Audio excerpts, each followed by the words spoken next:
Happy Thursday, everybody. Welcome to another episode of Lean Coaching for Lean Coaches.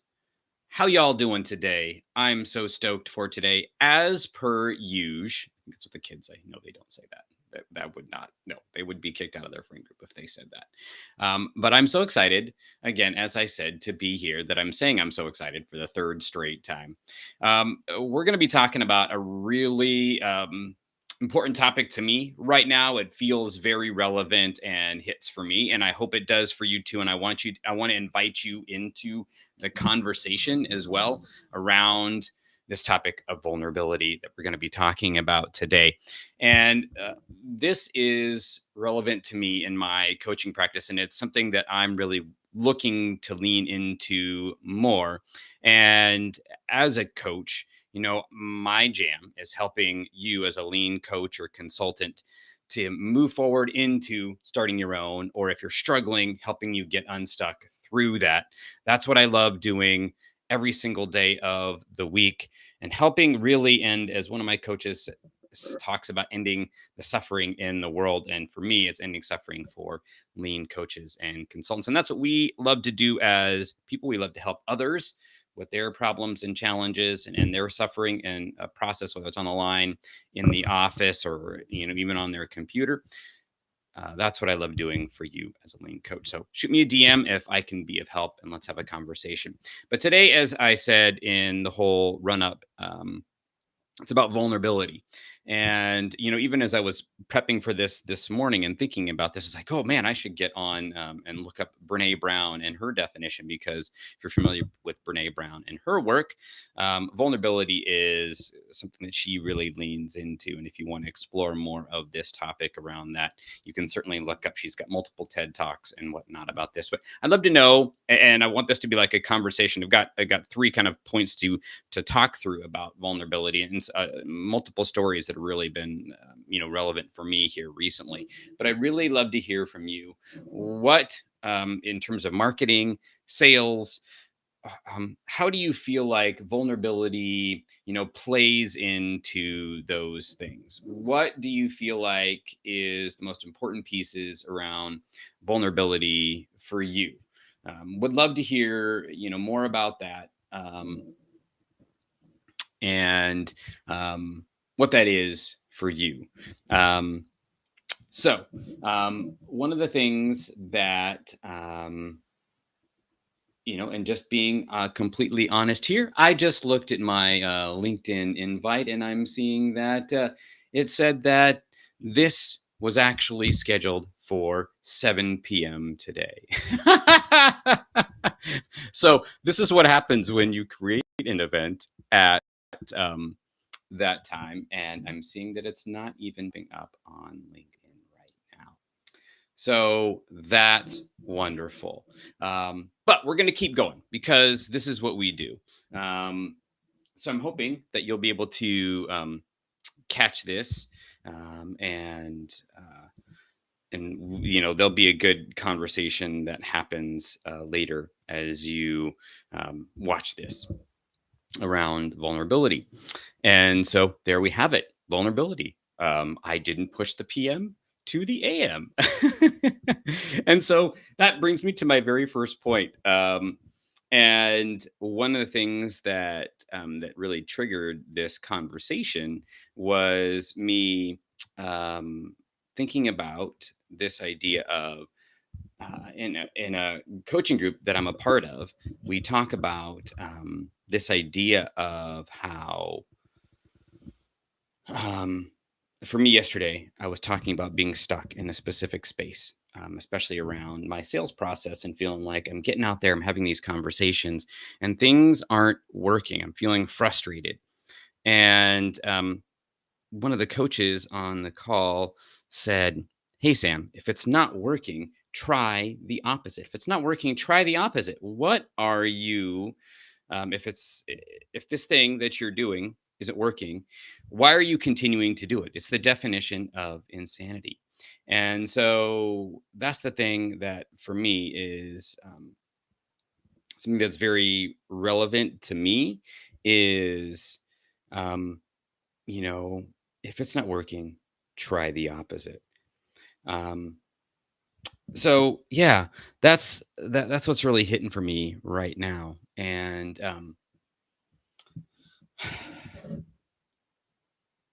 the 3 points that I wanted to share with you today are I go first. And I think what's relevant about this for me, and the 3 points I want to share with you today, and I'm still in my head about having this on the PM instead of AM. But the cool thing is that we'll record this and you'll get the replay later tonight if you're watching it at 7 p.m. Did this at 7 a.m. So brilliant. Would still love to have your thoughts as you engage with this and watch it, whether it's live or recorded.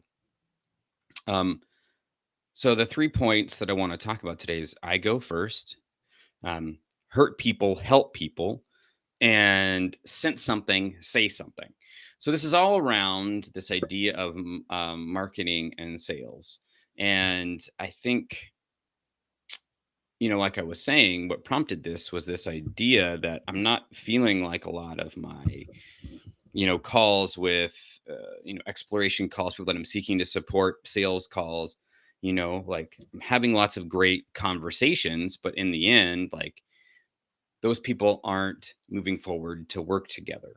So if that's not working, I need to try something different. And so it's bringing me back to some of these notes that I've gotten and learned from others and is reminding me to go back to again. So this first point of I go first. And I think of this picture that someone shared with me before, and I think it was actually in a marriage counseling session one time early on in Sydney and I's marriage, where was really struggling and like, okay, if I'm upset or I'm hurt, how do I go about sharing that? And I was always waiting for Sid to go first, like, hey, um, but the reality is, it's like, I forget the whole picture, but it's basically a turtle. Um, has to go on its basically as a turtle you become vulnerable when you flip yourself over, and there's no way that you cannot be, um, that's basically a position of being exposed, like there's an opportunity to be hurt in that scenario. And so this idea of going first is becoming like the turtle, like a turtle, and flipping yourself over, becoming vulnerable, um, in those conversations, in the content that you're sharing. So, how can I be like the turtle and flip myself on my shell and share what's going on for me? And a part of that is doing something like this, where I'm sharing, hey, there's a struggle here. And at that point, right, um,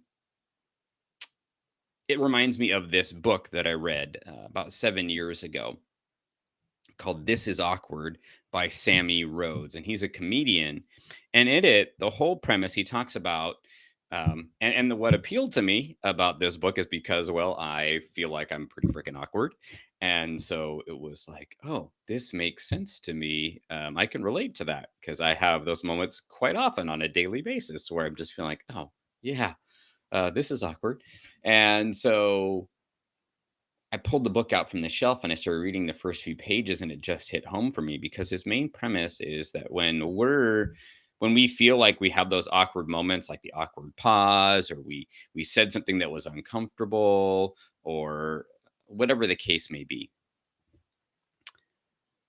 that is actually a moment where we are working to be vulnerable. We're putting ourselves out there. We're looking for an opportunity to connect with someone, and it doesn't come off right, so to speak. So I love the premise of that book. And he talks about it in like his marriage, in his relationship with his kids, in his struggle with pornography and sexual addiction. He has all these different areas, his relationship with God, um, and community. So, all these places where he has felt very awkward. And he's just basically sharing the premise of, okay, this is my way of being vulnerable. And so I think for us as, people that are either entrepreneurs, consultants, looking to be those, and even if you're in the business, being able to have this premise of I go first and flipping ourselves over, being the one that goes first and is vulnerable is so impactful. And I think it's something where we can't expect others, like if we're a consultant, um, and we're going into a business, and or even a coach, or going in to have a conversation with someone to work together, um, we can't expect them to share their challenges if we're not at some level lowering our guard down to. Um, and so I just think about when we often go into those conversations or we're posting content, and I'm guilty of this as well as anybody, is I want to look like I have the answer, that I've got the formula that's going to lead to success for you. Otherwise, why would you do business for me with me? Why would you pay me money to help you and go, oh yeah, well, I'm asking like for this exchange, like I'm going to help you with this and this. And I think in that vulnerability, though, it's like, oh, okay, he's actually a real human being. And when you go in, let's say, and you're going to do an evaluation of a company, and you want to help them with doing some, creating a lean culture, doing daily stand ups or problem solving. And you're trying to understand, we talk about this often, of what their big problem is. If you're not willing to share some of your stuff, the trust isn't going to be built. And then you're not going to be able to get an honest picture of what's actually going on. And if you don't get an honest picture of what's actually going on, you don't know how you can help them, or if you can even be a help in that space. So, this is why this I go first is so powerful. It may feel like, oh my gosh, I'm being, or there may be even some awkward moments, but uh, the prompt or the call to action here is to actually just do it, to just try, right? You're not sharing all your shit, right? You're not going to be like sharing all of the details of your life or your journey or all that, but something where you're opening yourself up to them. And so I think that is so powerful. I go first.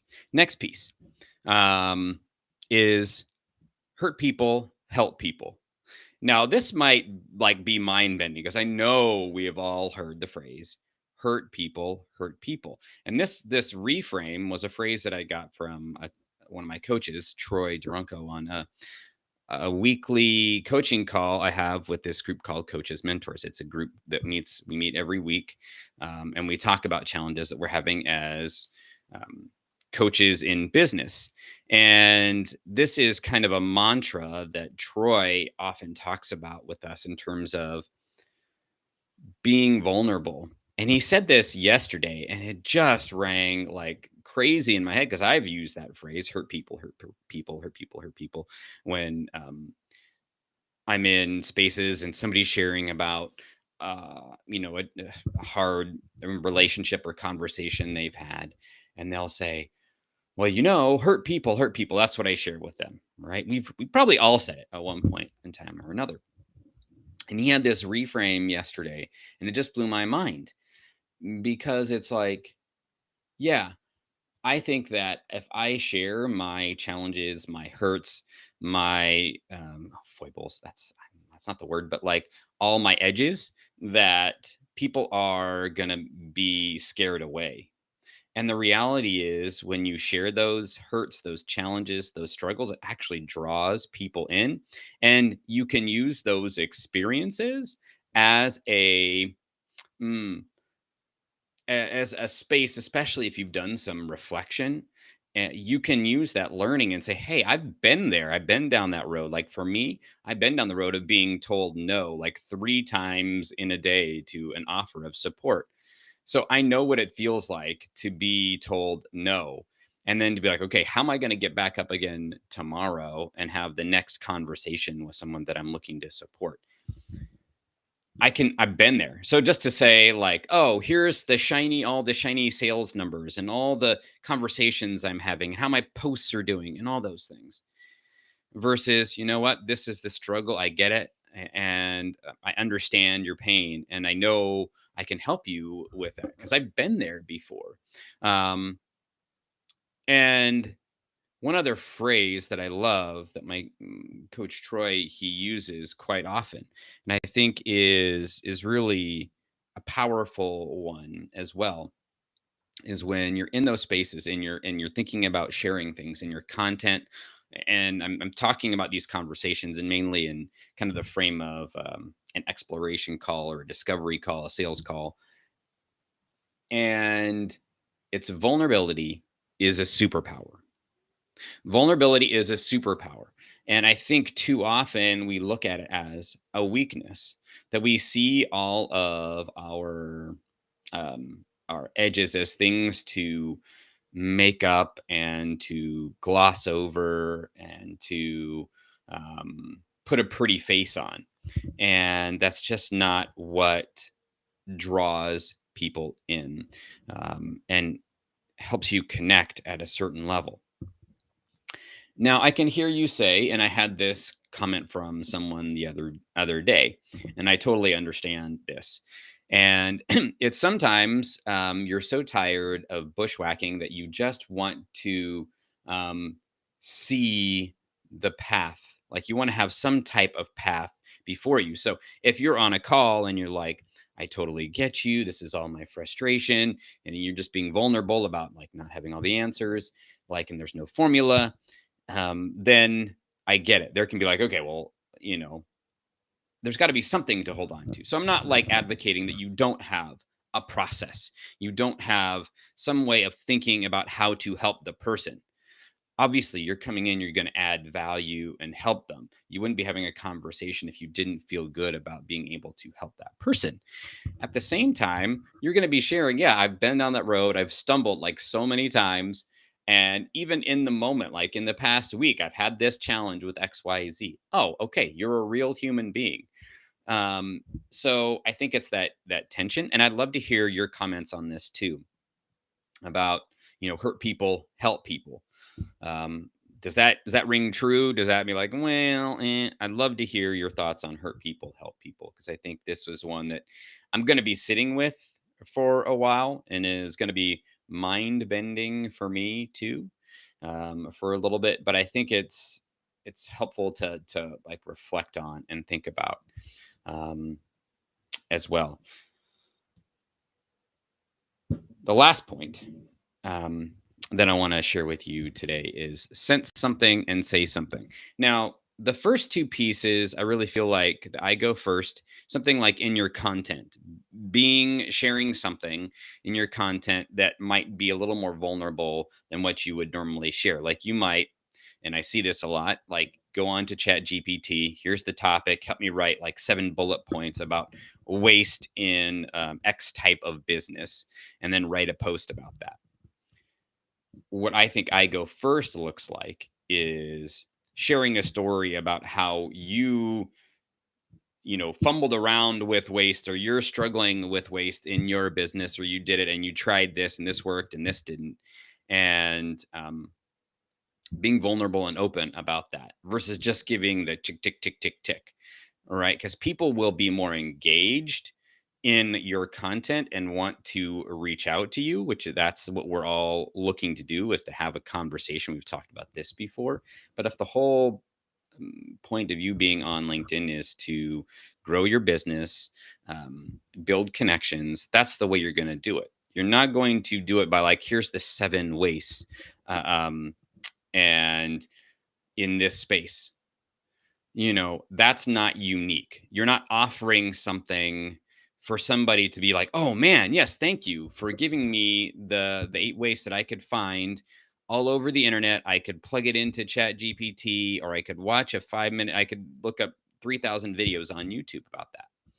provide something that is like the information, but is also a story where you're being vulnerable. So that's how I'm looking at the I go first, and then the hurt people help people is sharing those stories and pieces in your marketing, especially in your content that convey that. Like, okay, here's me 100%. You're seeing me because people will sense as you're putting it. One of my coach Troy, he said yesterday, I can read a post and within 2 seconds I can tell if it's bullshit, right? And you know that too. I know that too. We should just be like all honest about when we see a post and we know somebody filtered it through like some AI thing and it's not their actual story.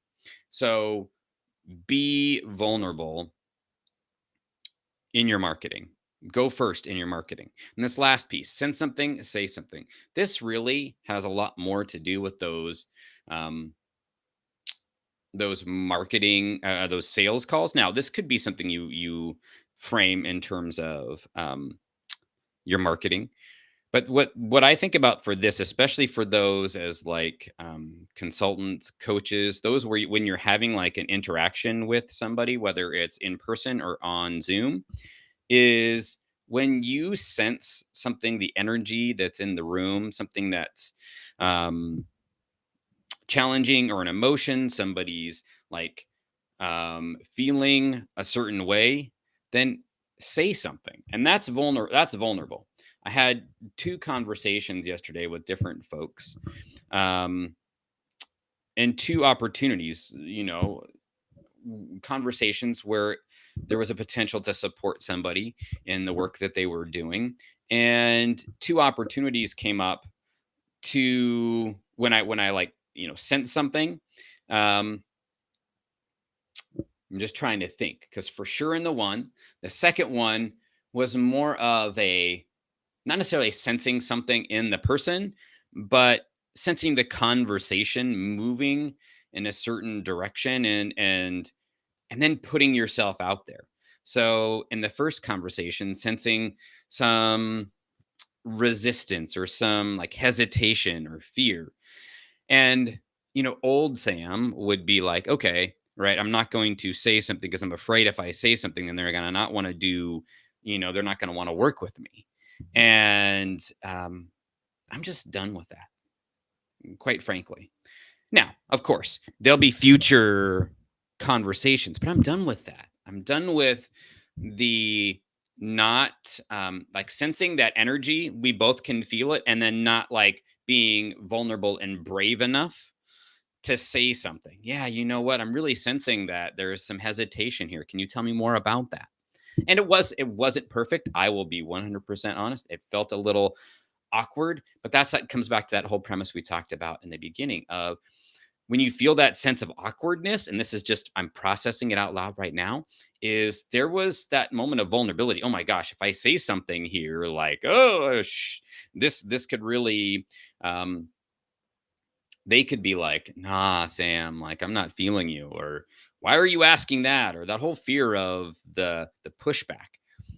The reality was in that first scenario, they came back and were like, yeah, like this situation, this feels like a lot for me in the way you would want to work together. Like this feels like this amount of work together feels like a lot for me right now. And that was like, okay, that opened up a further conversation to see, okay, what's going to be helpful in terms of working together? What kinds of ways of working together would be helpful for you right now to help you move forward? And that led to like a really good movement forward versus just leaving it out there like that unsaid thing. I chose to step forward and like say, okay, be vulnerable. Like, hey, I'm sensing this. So again, sense something, say something, and you can feel the energy. You've been doing it long enough. You know what I'm talking about. You've had those conversations with friends, with your partner,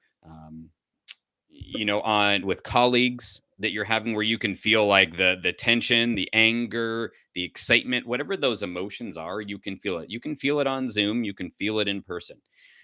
We've all had those experiences. Now the choice is just, are you going to say something about that in that moment? And again, it's scary because you're being vulnerable. They could tell you you're full of shit and like piss off. But your job really isn't to um, worry about their reaction. Your job is to show up and say something in that moment, and be brave, be vulnerable. The second situation, the conversation yesterday, it was a conversation where someone had said, "Hey, Sam, I think you should chat with this person. They're doing some good work, and it might be a good opportunity to have a conversation about, working together. Just have a conversation and see where it goes." And I said, "All right, cool. That sounds great." So we had this conversation yesterday, and we started talking about their work, what they're doing, what's going on at the organization they're at, some of the challenges. I shared some of my story, and you could just feel the energy there. And I could feel like, okay, this could be somebody that I could support in their journey. So it was like the conversation wasn't necessarily set up as it explicitly like, okay, this is a exploration call, but I could feel and sense in that moment that this is a person that is could use the support, and I knew I could support them in their journey. So it just being able to sense that and saying, "Hey, would you, um, you know, what do you think about this?" And that had been prompted by that person saying, "Well, how do you work with folks in a corporate setting?" And so the conversation went in that direction. So just being open to noticing and sensing what's going on, and then stepping into it and actually being willing to be awkward and vulnerable in those moments. Man, I'm not gonna lie, it's a challenge, but we like anything else, we build that muscle through practice. It's like anything else we talk about here over and over again. These things happen by repeated practice over time. You don't get like um, great at sensing by like reading a book on sensing. You get good at sensing by like being in the conversation, being present, and when you feel that energy, then you say something. Now it's gonna be freaking awkward and uncomfortable those times you do it, and maybe even after you practice it for a while. There's that. I'm guessing. But doing it and trying it and practicing it, my mantra about here. Let's stop reading about it and let's actually start doing it. That's the whole premise of this lean coaching for lean coaches. So again, vulnerability. I go first, hurt people, help people, and sense something, say something. If things aren't working for you, you got to try the opposite. I love that reframe. So thank you. Shout out to Christos, my coach there, for that reframe. And if things aren't working for you in where you're at right now and moving forward, either launching your business, getting that lean business off the ground, or in like in the business itself, it's not working. Let's have a conversation. I mean, I'm excited for Tuesday, and it's going to be at 8 a.m. We'll be at 8 a.m. A little adjustment to the time, not as late as what this was scheduled for, but 8 a.m. Show up 8 a.m. Pacific, 11 Eastern time on Tuesday. You're not going to want to miss it. Katie Anderson will be in the space, and we're going to have a conversation, open and vulnerable conversation about her journey with sales and marketing over the past 10 years. Of course, she has her Shingo Award-winning book, Learning to Lead, Leading to Learn. And then, of course, her podcast, Chain of Learning. And she's going to come on and share some great insights and thoughts. So bring your questions. We're going to dig in. She's going to be sharing openly about her journey. And I want you to come and bring in your fire questions on Tuesday, 8 a.m. Pacific, 11 Eastern. And as always, thank you once again for being here. We'll get the time right. We'll figure this out. This is me just being awkward. And thank you so much for being here with me today on Lean Coaching for Lean Coaches. Have a great weekend, everybody.